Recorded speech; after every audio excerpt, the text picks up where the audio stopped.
President William Ruto has taken to Langata and Kibera constituencies on his fourth day development tour of the Nairobi County, where he is launching and announcing an array of promises that his Kenya Kwanza administration is poised to fulfill. Speaking at the groundbreaking ceremony of the Southlands Langata Affordable Housing Project, the head of state has championed for the housing project, saying it seeks to facelift the Kibera slums by offering affordable units to the residents and creating jobs for the youth. Hii manyumba tunajenga hii niti ya Kenya, we must transform the city of Nairobi so that it represents the face of the Republic of Kenya. Tumekubaliana? Vijana nataka mnisikize. Mbali na kujenga hizi nyumba, vile vile hii mto iko hapa, hii Ngong River, vile tumeweka mpango sasa ya kutengeneza ile Nairobi River, vile vile tutakuja tuwasaidie. Tumesema kwa ile ajira ya Nairobi River kule, tunahitaji vijana 50,000. Vijana wa Langata, mko tayari kwa hiyo kazi ama mko tayari? To address the rampant cases of fire outbreaks at the toy market along Ngong Road, the president has promised 500 million Kenya shillings to erect a permanent market, adding that his decision is well advised. Tumekubaliana vile vile ya kwamba hapa toy market hapa mahali inachomeka kila wakati. Sasa mimi nimesema nitatoa pesa ya serikali milioni 500 mujenge soko yenu ya hapa toy, si ndio? Nyinyi mutapangana na tutakubaliana na county government na wale wengine wote, ile kamati inasimamia soko, mtuambie mnataka tujenge hiyo soko taratibu gani, nyinyi wenyewe ndio mtaamua. Mimi najua wengine hapa wanafikiria kwamba nitatoa 500 million wakuje wagawane. Kwani mnaona mimi sina akili? Hakuna pesa ya kuja kugawana hapa, tunajenga naye soko. The head of state further assured the Kibera and Langata residents of a working relationship with the former Prime Minister Raila Odinga days after formalizing the broad-based agreement. Na mimi kama kiongozi wa taifa letu, mimi nimesema ya kwamba hii Kenya inatosha jamii zote. Hii serikali yetu inaweza kubeba jamii zote.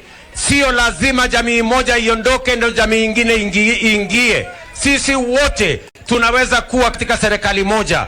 And that is why I am saying, as Kenyans, I am going to engage all patriotic leaders and all patriotic Kenyans so that we can work together. And I must thank the Honorable Raila Odinga for being the foremost patriotic citizen and leader of our country. The head of state also announced that all Kenyans will receive their ID cards free of charge. The head of state warned that there should not be any form of discrimination in the process. Ruto emphasized that the importance of equal access to identification cards, saying no Kenyan should be denied an ID or forced to pay for it. The president further declared that Kenyans should no longer be required to pay for their ID cards, a change aimed at making the process more accessible to all. His sentiments come amid concerns over rising costs for acquiring and replacing national IDs, which has sparked public outrage. Pearl Newsbeat. Earlier, the head of state's motorcade was momentarily disrupted after youth in Kibera, as they entered Ayani Primary School in Kibera to commission a project. The youth were raising concerns after a foreign national was hit to death by his motorcade along Ngong Road near Greenhouse Mall, causing a major traffic snarl-up. Witnesses say the victim was crossing the road at the zebra crossing when the speeding motorcade struck him, leaving the man helplessly on the busy road. Ni uchungu sana kupoteza mmoja wetu kama Mkenya. Because mimi nimekuja kwa sport, nimepata kama already mwenzangu ameshafunikwa na kakikoi. Juu nimefika hapa nikaona amelela pale, like ilimgonga kutoka pale nyuma ikamrusha hapa, na kuna gari ilisimama kumuona. Then kuna gari ya polisi imepita, watu wanaisimamisha, waisimami, bado wakaendelea kwenda wakamwacha hapo. Hizo ma-escort kama saizi alikuwa tuna escort hiyo pikipiki, motorcycle ilikuwa moja. Sasa unajua hiyo jamaa alikuwa nadhani ni ile tu ya magari haiko kwa inakuja. Sasa vile alikuwa anavuka ndio gari za prezo ikapita naye sasa. Pikipiki ya kwanza ikapita. Nikaambia watu wa pikipiki wachani kucheza naga. No, askari alikuwa anajaribu kuwaambia wasifanye nini? Wasipite. Ya kwanza, sasa ile gari yenye ilipita, ya pili ndio ilimgonga huyo mzungu. Na natusaidianga sana. Pearl Newsbeat. Seme Member of Parliament James Nyikal has been elected unopposed as the chairperson of the National Assembly's Departmental Committee on Health, further cementing ODM's influence in the legislature. Nyikal will be deputized by Chuka Igamba Member of Parliament Patrick Moon, who has retained his position in the new leadership structure.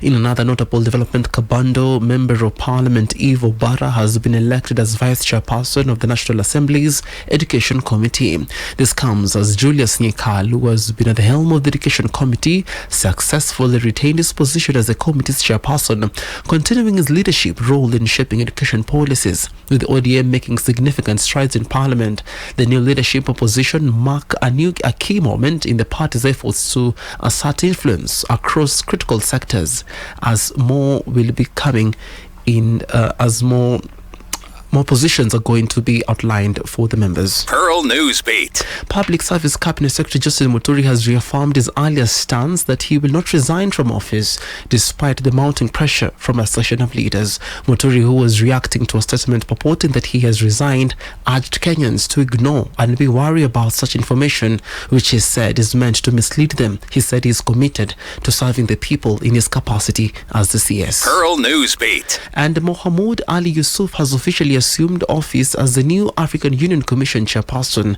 taking over the outgoing chair Musa Faki Mohamed of Chad. Expressing optimism about his tenure during a handover ceremony in Addis Ababa today, Yusuf pledged to work for the African continent and urged member states to reduce reliance on foreign aid. He highlighted the need for financial independence, saying that we have to look at our financing of organizations. Depending on our partners is not the way to go. The African Union cannot continue to have a high bureaucratic system, adding that they have to be very agile and capable of meeting our challenges. End of quote. In his farewell address, Mohamed assured Yusuf of his support and encouraged him to pursue new ideas. Pearl Newsbeat. And at the same time, the Democratic Republic of Congo government and the M23 rebel group are to hold direct peace talks on March 18th, Angola has said. A statement from the Angolan President João Lourenço office said they will begin peace negotiations in the Angolan capital, Luanda. Angola has acted as a mediator in the conflict in eastern Congo, which escalated in late January.